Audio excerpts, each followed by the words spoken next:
Hello students, in this video we're going to solve the previous year's questions from 2023 to 2025 of higher secondary first year final examination under Assam Higher Secondary Education Council from the first chapter, units and dimensions. Okay, I'm going to solve the PYQs chapter by chapter, one by one. Okay, so I'm gonna ignore those questions which were asked from the omitted part of the syllabus, okay, because after 2023 syllabus was changed and few topics were omitted from the syllabus. I'm gonna ignore those topics, okay. So before we start, please do subscribe the channel, hit the thumbs up button, also share with your friends, inspire me to create new contents for you and help me to grow my channel. And if you want to follow me on Insta, this is my Insta ID, OJHALAKHYAJIT123. That's my Insta ID. You can follow me on Insta. So now let's start. So first I'm going to start with the questions from 2025. Okay. So what is the first question here? Among the following forces, which one is strongest? In nature, the nuclear force is the strongest force, okay, that is the strongest natural force. So D is the correct option, right?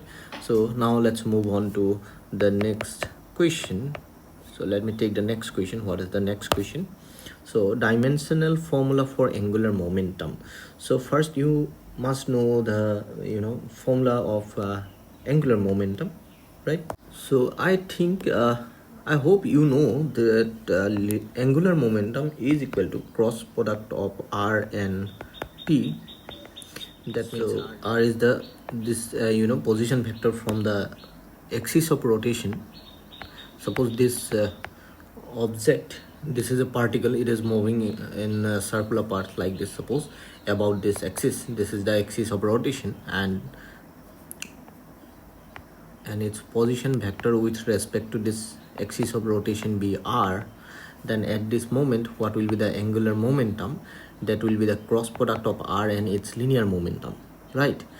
So that's why what will be the dimensional formula of this angular momentum L? That will be this length is its dimension is L, right? L, and so this L for angular momentum. Okay, this is for angular momentum. Let me write here angular momentum.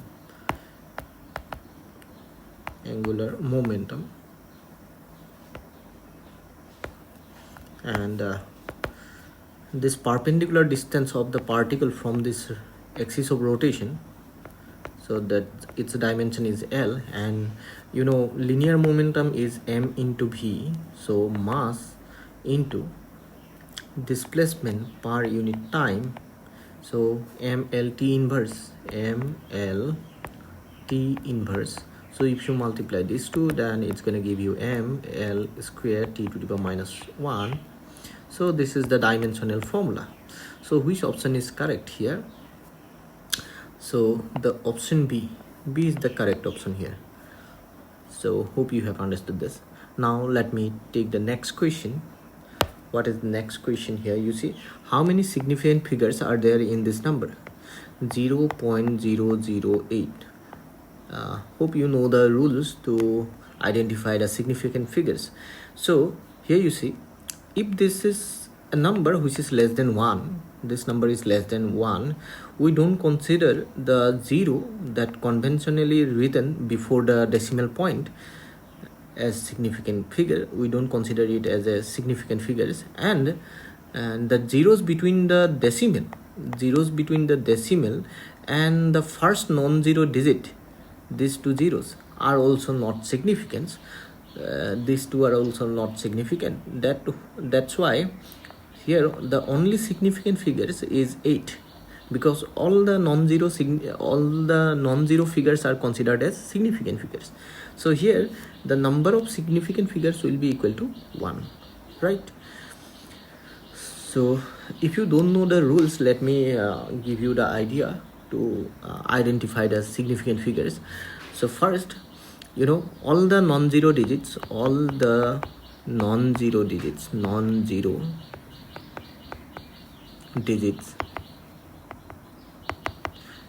are significant figures, are significant.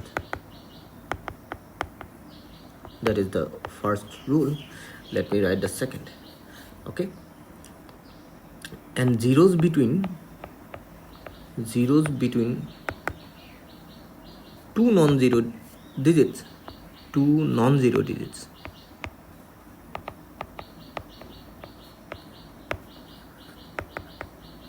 are also significant, right? So suppose you have 2002, then here we're going to consider that it has 4 significant figures, because you know these two zeros are between non-zero digits. Okay, hope you have understood this. Now, you know, for a number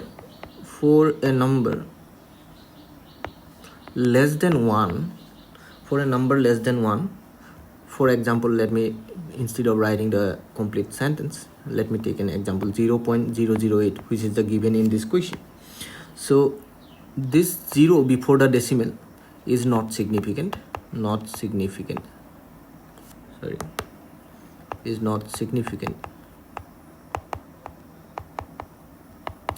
and these two zeros between the decimal and first non-zero digit are also not significant, right? Not significant. Okay, if it is greater than 1, if the number is greater than 1, suppose you have 1.008, then these two and now these two zeros are between two non-zero digits, then those two zeros will be considered as significant. Okay, hope you have understood this. Now you know, for number, you know, let me write the rule here. Next rule, suppose you have a number, suppose you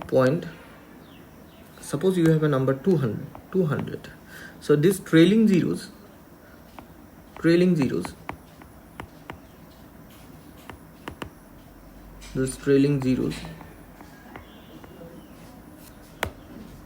are not significant,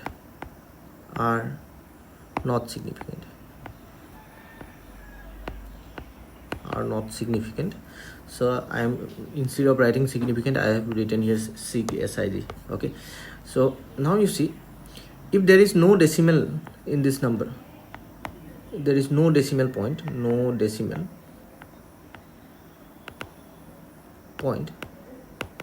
in that case trailing zeros are not significant. Suppose you have a number, 2.100, in that case, so here we have decimal point,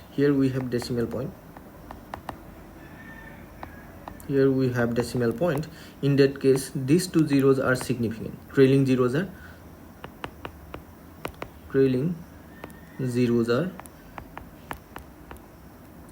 are significant, right? And suppose you have a number, 500, and you have a number, 1.500. Here number of significant figure will be equal to 1, and here number of significant figures will be equal to 4, right? Hope you have understood this.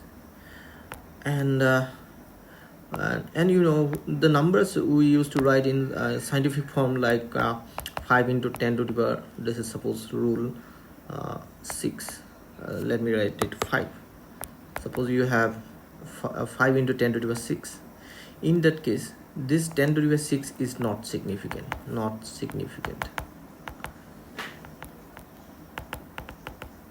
right? That is not significant. And now you see, as I have told you that if you have so let me write here we have no decimal in this number, so that's why this trailing zeros are not significant. Now if you have a number like this, suppose 200, you have a unit here, Newton, kg, whatever. If there is unit, then these zeros should be considered as significant. Okay, let me tell you. Suppose, let me give you an example.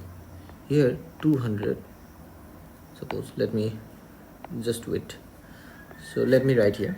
So in this case there's no decimal point.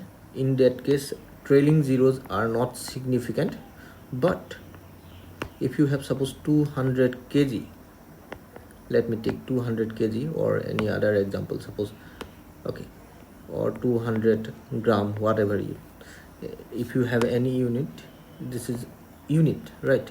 We have a unit here. So in that case, these two zeros are significant. Now these two zeros are significant. Okay, now in this number, significant figures in 200 gram is taken as 3. Okay, so just I'm giving you the example. Okay, hope you have understood this. Now let's take the next question.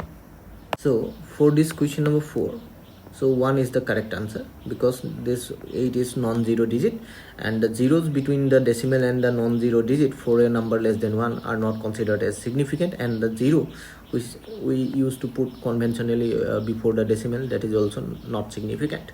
So only significant figure is 8 here, so that is 1. There is only one significant figure. Okay, which among the following quantities has unit but no dimension? That's gonna be angle. In case of angle, suppose you have an arc here and of radius r, and it makes angle theta, then length of the arc is given by theta into r if theta is in radian, right? If theta is in radian. So in that case, now you see the theta will be equal to L by r. Now L is length, so its dimension is L, and radius is also a kind of length, so its dimension is also L. So dimensional, there is no dimensional formula, but it has a radian unit to measure, that is radian, right? It has a unit but no dimensional formula. So hope you have understood this. So now let's move on to the next question. The vernier calipers used to measure the length to an accuracy of, it is approximately 0.1 mm. So if you convert it into meter, that gonna be 10 to the power minus 4, right? So now let's take next question. So now you see how many dynes are equal to 1 Newton. 1 Newton is equal to 10 to the power 5 dyne. Hope it's known to you. And unit of which of the following is same as the unit of impulse? Now impulse is equal to change in momentum. Hope you know this, change in momentum. So that's why its dimensional formula must be same as the momentum. So here it is given linear momentum, so that's linear momentum. Okay, change in linear momentum, not only momentum actually. Okay, so hope you will understood this. Now let's move on to the next question. So here the density of water 1 gram per centimeter cube.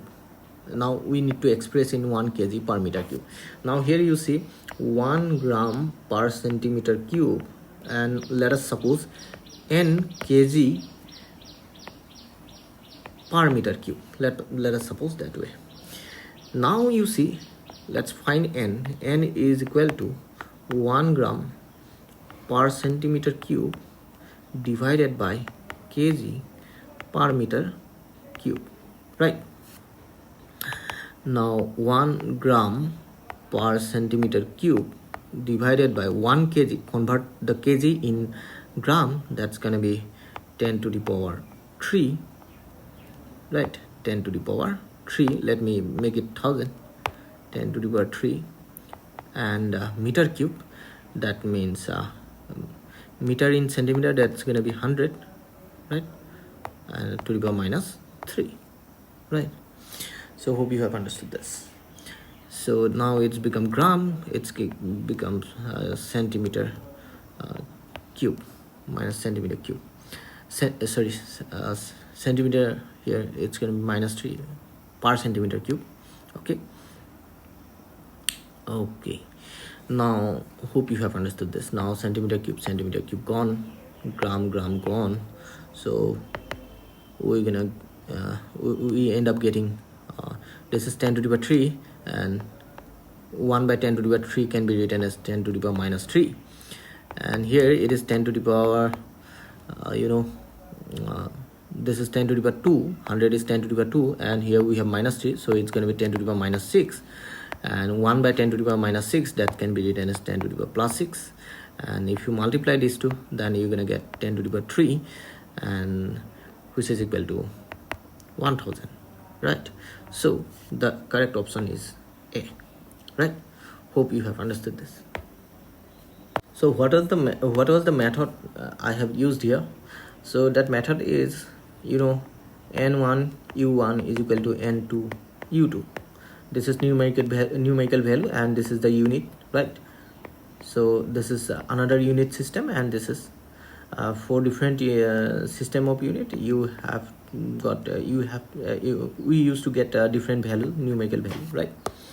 So that's what we have used. So here this is n1, this is n2. You can consider that way, right?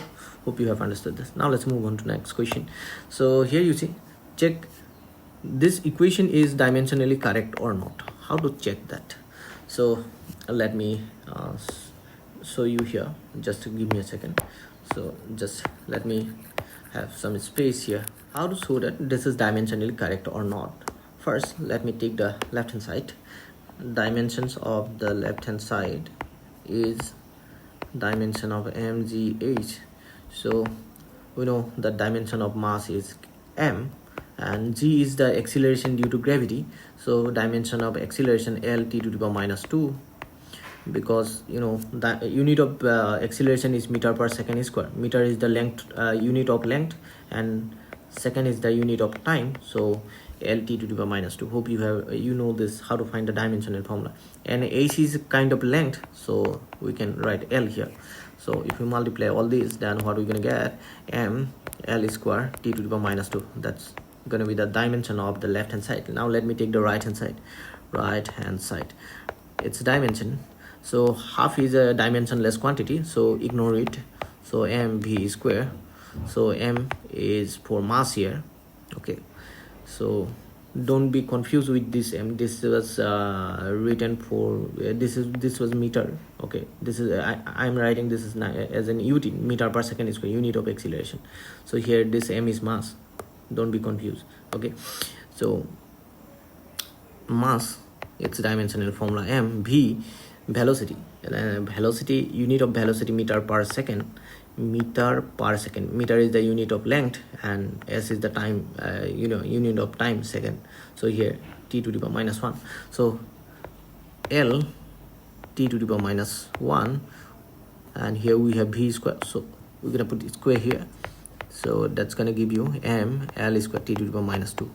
So here you see both sides we are getting same dimensional formula. So since the left hand side, dimensions of left hand side is equal to dimensions of right hand side, so that's why this equation is dimensionally correct. Therefore the given equation is dimensionally correct.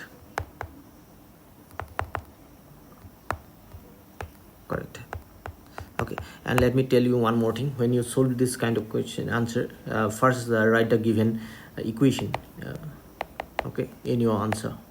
First write the given equation, then proceed like this. Okay, so now let's move on to the next question.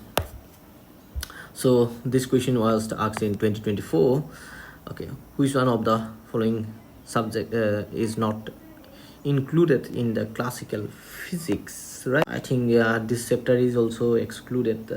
Oh no, this part is not excluded, right? This is in the syllabus. Okay, just give me a second. So what are the options? Mechanics, optics, thermodynamics, these are included in classical physics, but electronics is not included in classical physics. So correct option is your option 4, electronics. Okay, so now let's take the next question. So parallax method is not included in your syllabus, but let me give you the answer of this question. Very simple. So this method was used to this method is used to measure very large distance. Okay, that's the answer. Okay, very large distance. Okay, so now name the physical quantity which is represented by the dimensional formula this. So here is the dimensional formula m L to the power minus 3 t to the power 0. That means there is no time, so m for mass. So divided by L cube means volume.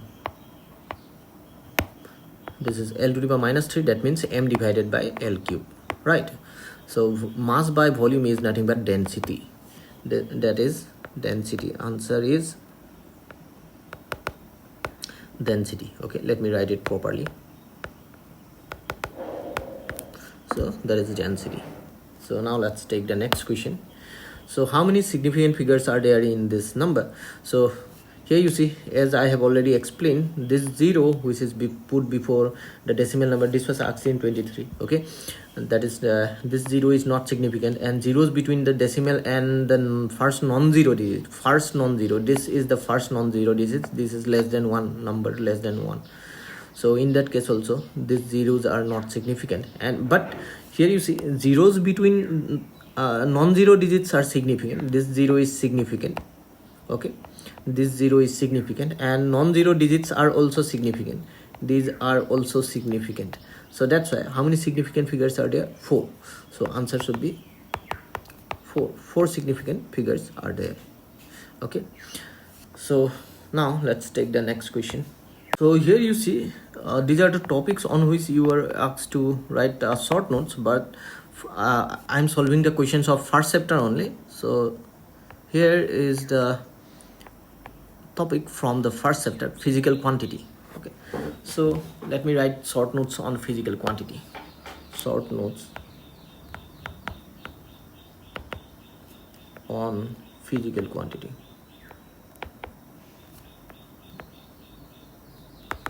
Right, so you can say that physical quantity, first we start with the definition. So let me define physical quantity. A physical quantity,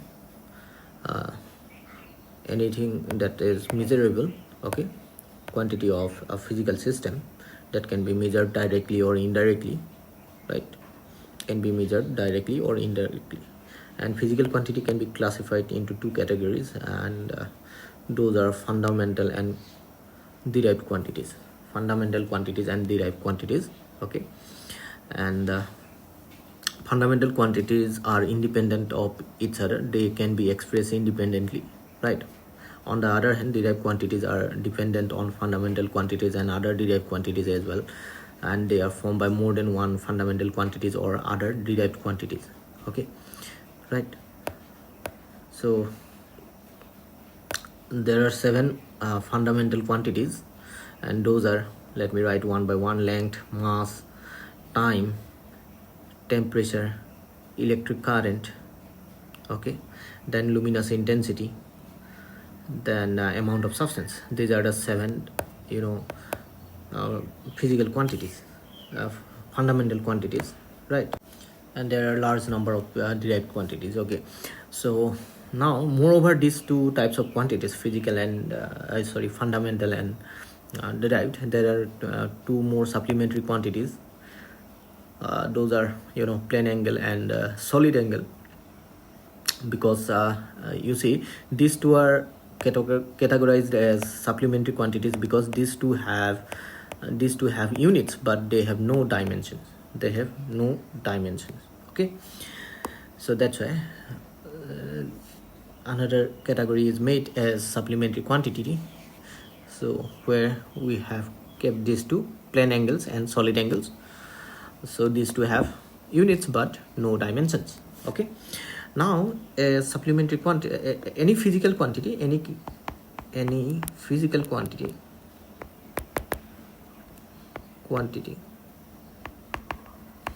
can be expressed as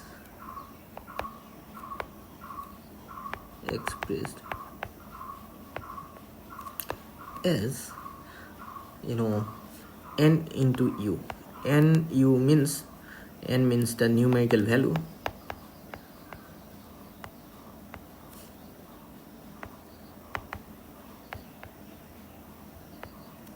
and u for unit. For example, suppose you have a rod or scale, its length is 15 centimeter, so 15 is the numerical value, centimeter is the unit. That means 15 into 1 unit, right? So hope you have understood this. And this numerical value is inversely proportional to the unit. That means we know that 100 centimeter is equal to 1 meter. As an example, let me take an example. Here you see, meter is a bigger unit than centimeter. That's why, you know, bigger the unit is, smaller the numerical value. Here you see 100 is greater than 1, but centimeter is a smaller unit than meter. So that's why you can say numerical value is inversely proportional to the unit, right? So that's all you can write about fundamental physical quantities. So hope you like this video. If you like this video, please do share with your friends and hit the thumbs up button. Also do subscribe the channel. Thank you for watching. See you in the next video. Bye bye.